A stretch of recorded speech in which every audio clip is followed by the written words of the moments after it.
Hi everyone! So I've been picking up on Stardew Valley again after the new 1.6 update, and I'm very eager to start over with a brand new farm. But I definitely need some quality of life stuff to get me going.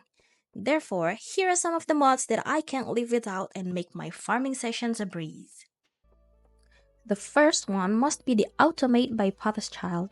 I definitely can't live without it. What the mod does is let machines automatically add and put items on adjacent chests. You can literally make a factory. As my friend was saying, ain't nobody have time to babysit those furnaces 24/7. So I just put a bunch of kegs, furnaces, crystallariums, and more machines next to a chest and automate everything for me so every morning I just need to wake up, tend to my crops and animals, and go do stuff outside of the farm.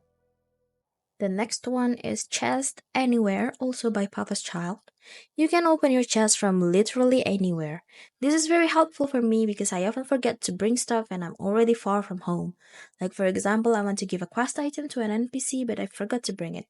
And you can use directional buttons to quickly switch chests and categories. With Chest Anywhere, you can just open a chest and voila! Problem solved. This info suite by Anos gives you info on every important things for your convenience to help you know where things are around you and what you might want to do each day. It displays an icon that represents your luck for the day, new recipes, info on tool and carpenter upgrade progress, whether it'll be raining tomorrow or not so you don't need to watch the TV. It also displays icons over animals that need petting and shows you crop type and how many days until harvest.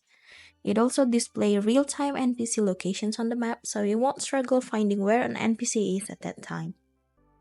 And also you can view calendar and quest billboard anywhere. Oh, and another thing, you can also see the range of sprinklers and scarecrow to know where to place them. Data layers by Pastoral overlays the world with visual data such as coverage of sprinklers, hidden paths, tillables, grid tiles, and more. Just press F2 to show the overlay and use right and left control to cycle between data layers. I like the grid tiles for when I'm decorating so I'd know where to place stuff.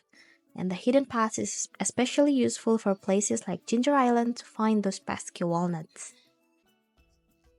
Lookup Anything by Pastoral gives you a live info on whatever's under your cursor. You can open up a search bar to look up stuff that you need to know within the game without having to open wiki. I often use this to see what gifts each villager likes and info on where a certain stuff is obtainable from. You can also press F1 on whatever your cursor is on and it'll show you whatever info it has on that particular object. Do you feel like map transitions took too long and you just want to go faster?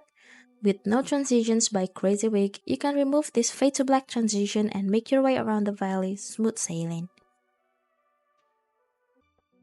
I like this to-do list by Jamie Taylor a lot. I find that I often got confused on what I should do each day, especially after I stopped playing for a while. Having this to-do list helps me sort out my priorities and avoid missing important stuff. You can configure the list to what you want. You can make it headers, make it repeatable to the list, and only show a certain list on certain days.